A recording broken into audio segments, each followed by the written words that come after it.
ये वर्कशॉप में आने पे हमें जो अन्य स्टेट का अनुभव मिल रहा है, अन्य स्टेट में जो अच्छे अच्छे काम उन लोगों ने किया है इस रूरल एग्रीकल्चर यूथ को ट्रेन करने के लिए और उनको जो है ना नए टेक्नोलॉजी से अवगत कराने के लिए, ये सुन के बहुत अच्छा लग रहा है।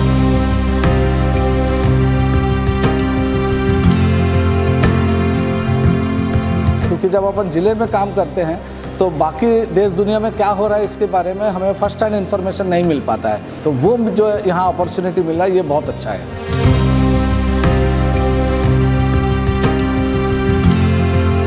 एंटरप्रेन्योरशिप अभी बनाएगा एक लड़का को, अगर वो क्या खेती में क्या होगा, इंटीग्रेटेड फार्मिंग सिस्टम जो है उसमें सब कुछ है, वो उसमें खेती भी होगा, उसमें पॉन्ड भी होगा, उसमें पोल्ट्री भी होगा। पोल्ट्री हम 200 पोल्ट्री दे देगा तो उसके जो अंडा होता है वो अंडा डेली भी बेच सकता है। ऐसे ऐसे करके उन लोग को इंटरेस्ट कर सकते हैं।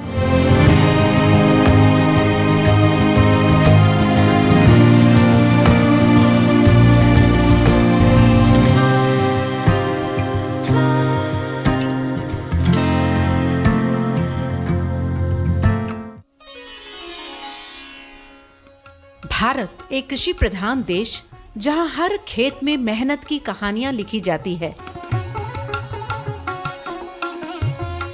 लेकिन बदलते समय के साथ युवा पीढ़ी का कृषि से दूर जाना एक चुनौती बन गई है। इस चुनौती का समाधान है आर्या परियोजना। भारतीय कृषि अनुसंधान परिषद द्वारा वर्ष 2015-16 में शुरू की गई आर्या परियोजना युवाओं को कृषि और इससे जुड़े क्षेत्रों में रोजगार दिलाने के लिए समर्पित है। इसका उद्देश्य केवल खेती ही नहीं बल्कि नवाचार और उद्यमिता को बढ़ावा देना है। देश भर के चयनित कृषि विज्ञान केंद्रों के माध्यम से यह परियोजना चलाई जा रही है। फलस्वरूप आज आर्या परियोजना के तहत हजारों युवा नए रोजगार और आत्मनिर्भरता की ओर बढ़ रहे हैं। हर खेत से हरियाली और हर हाथ को रोजगार देने की इस पहल से हम आत्मनिर्भर भारत की ओर अग्रसर हैं। मैं आर्या परियोजना के तहत कृषि विज्ञान केंद्र तुर्की मुजफ्फरपुर द्वारा प्रशिक्षण प्राप्त कर खेती के क्षेत्र में आधुनिक तकनीक से खेती करता हूं, जैसे परवल, नेनुआ, भिंडी, करेला, मक्का, तोरी इत्यादि का उत्पादन करता हूं। मुझे आर्या परियोजना से ट्रेनिंग केवीके द्वारा मिली, जिससे मैंने बागवानी में अंतर्वर्ती खेती शुरू की। दिनांक 22 और 23 जनवरी 2025 आज हम उस ऐतिहासिक अवसर का हिस्सा हैं जहां देश के कृषि विज्ञान केंद्रों के विशेषज्ञ और पदाधिकारी एकत्र हुए हैं। जी हां, ICAR अटारी जोन 4 द्वारा बिहार की राजधानी पटना के बामेती सभागार में आर्या परियोजना की राष्ट्रीय कार्यशाला का आयोजन। कार्यक्रम का उद्घाटन पशु एवं मत्स्य संसाधन विभाग के अपर मुख्य सचिव डॉक्टर N विजया लक्ष्मी एवं अन्य पदाधिकारियों द्वारा किया गया। इस कार्यशाला का उद्देश्य युवाओं को कृषि से जोड़ने के लिए नई रणनीतियां बनाना और आर्या परियोजना को और प्रभावी बनाना है। ऑलरेडी जो ब्राउन फील्ड प्रोजेक्ट्स है उसका कैपेसिटी एक्सपेंशन हो रहा है, कैटल फीड प्लांट्स हमने काफ़ी बनाया है। तो इस तरह अगर आप देखेंगे तो ये बहुत बड़ा उद्योग के रूप में जो डेयरी सेक्टर है उभर कर सामने आ रहा है। तो बहुत ज़्यादा रूरल प्रॉस्पेरिटी एक क्षेत्र देने वाला है। तो मुझे लगता है डेयरी एंड फिशरीज पूरा इस राज्य का परिदृश्य बदलने का क्षमता रखते हैं, बदल भी रहे हैं। काफ़ी यूथ जो है, इस आपका आर्या प्रोजेक्ट का नाम ही attracting and retaining rural youth, तो काफ़ी यूथ विदेशों में नौकरियां छोड़कर यहाँ अपना मिट्टी में आके, इस प्रदेश में आके अपने मिट्टी में, अपने राज्य में फिशरीज प्रोजेक्ट्स टेकअप किए हैं। बहुत सारे लोगों को मैं जानती हूँ, तो बहुत अच्छे से कमा रहे हैं। They are earning in crores. तो there is lot of scope, lot of potential. हमको केवल यूथ को सही दिशा दिखाना, सही जानकारी देना और सही टेक्निकल नॉलेज बताना, क्योंकि ये सारे all this sectors are highly technical. कार्यशाला में आए प्रतिनिधियों ने प्रेजेंटेशन के माध्यम से अपने अपने क्षेत्रों में चलाई जा रही आर्य परियोजना के बारे में विस्तार से चर्चा की।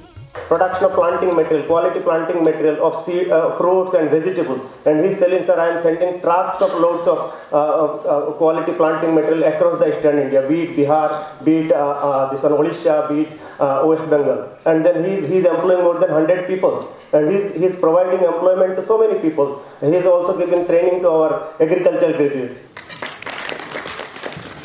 3 चीज़ें इसमें ध्यान रखी गई आर्या में, समय, रूप और फार्म, 3 को चेंज करिए, सेम प्रोडक्ट का जो मुनाफा है वो करीब 3 गुना ज़्यादा बढ़ जाता है। और बिहार में भी ऐसे कई केसेस आज हमको देखने को मिलेंगे जहाँ के हम बैठे हुए हैं। जैसे कि यहाँ पर मशरूम का हब नहीं था पहले, आपको शायद पता होगा, हमें बताते हुए खुशी हो रही है कि एक बहुत बड़े हब के रूप में बिहार उभर के आया है मशरूम के क्षेत्र में, जिसमें कि कृषि विज्ञान केंद्र का एक बहुत बड़ा योगदान है।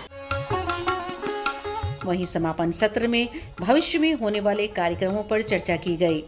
पिछले वर्ष जो उन्होंने काम किया है उसका ब्यौरा प्रस्तुत करेंगे और इस वर्ष हम आगे क्या हमारा एक्शन प्लान होगा, कैसे हम अपने कार्य को आगे बढ़ाएं, और फिर जो सजेशंस आएंगे, हमारे जो एक्सपर्ट आए हैं वो अपना सजेशन देंगे और उस हिसाब से हम अपने कार्य नीति बनाएंगे। इस परियोजना के राष्ट्रीय कार्यशाला में भारतीय कृषि अनुसंधान परिषद के उप महानिदेशक प्रसार डॉक्टर उद्धम सिंह गौतम एवं अन्य गणमान्य अधिकारियों ने भाग लिया। हम जब विकसित भारत की बात करते हैं तो युवाओं का रोल बहुत ज़्यादा उसमें होगा। तो कैसे हमारे जो रूरल यूथ हैं, जो हमारे स्कूल ड्रॉप स्टूडेंट हैं, या हमारी जो बच्चियां हैं, या हमारे जो रूरल यूथ जो कि माइग्रेट कर रहे हैं, जो गांव से शहर को जा रहे हैं, उनको कैसे गांव में रोका जाए, उसके लिए आर्या है कि कैसे उनको जो है हम अट्रैक्ट करें और उनको कैसे हम रिटेन करें, उनको रोकें और गांव में ही वो अपना जो है इंडस्ट्री लगाएं, गांव में ही अपना बिजनेस शुरू करें। इस उद्देश्य से यह कार्यक्रम चलाया गया है। और आज आप देखेंगे कि कैसे एक आदमी, हम कहते हैं कि एक नवयुवक जो है 15-15, 20-20 नवयुवकों को जो है रोजगार दिया हुआ है। तो यह बहुत अच्छी स्कीम है और हम उम्मीद करते हैं कि जो 100 और सेंटर जो खुल रहा है वह इनके अच्छे परफॉर्मेंस को देखते हुए ना भारत सरकार ने 100 और खोलने का प्रयास किया है। और इन 200 सेंटर्स को राज्य सरकार के साथ मिल करके कैसे ज़्यादा से ज़्यादा नवयुवकों को और स्कूल ड्रॉप स्टूडेंट को एक एंटरप्रेन्योर्स हम बना सकें, एक स्किल ट्रेनिंग दे सकें, ताकि जो हमारा उद्देश्य है कि हमारे जो नवयुवक हैं वो खेती में आएँ और खेती से ज़्यादा इनकम करें। यह जो हमारा उद्देश्य है इस भारत सरकार का कि डबलिंग द फार्मर्स इनकम किसानों का हो और लोग खेती करें, तो वह उद्देश्य मुझे लगता है कि इस प्रोग्राम से पूरा होने का संकल्प हम लोग लेते हैं। यह कार्यशाला केवल एक आयोजन नहीं बल्कि आंदोलन है। युवा किसानों को प्रेरित करना और इन्हें आत्मनिर्भर बनाना इनका मुख्य लक्ष्य है। क्रॉस लर्निंग का अपॉर्चुनिटी जो मिला है ये बहुत ही इम्पोर्टेंट है हमारे नेक्स्ट जो इम्प्लीमेंटेशन करना है आर्या के प्रोजेक्ट को। इस 2 दिन के जो वर्कशॉप में है, जो नई चीज़ें निकल के आएंगी, जो दूसरे राज्यों में हो रहा है, हम लोग अपने ज़िला में भी उसको और आगे ले जाने का प्रयास करेंगे, ताकि हमारी ग्रामीण जो है कि अर्थव्यवस्था सुदृढ़ हो सके, हमारे ग्रामीण युवक और युवतियाँ रोजगारोन्मुख हो सकें। मतलब हमारे यहाँ बिहार में और क्या नया एंटरप्राइज हम एस्टेब्लिश कर सकते हैं, जिससे कि आपका ग्रामीण युवक युवतियों को और भी फ़ायदा मिले। और एक चीज़ है कि ग्रामीण महिलाओं, जो महिलाएं घर पे रह रहे हैं, वो लोग मधुमक्खी पालन हुआ या फिर आपका मशरूम उत्पादन हुआ, ये सब उद्योग जो है उसके थ्रू अपना आजीविका चला सकते हैं। आर्य परियोजना, युवा शक्ति, कृषि समृद्धि।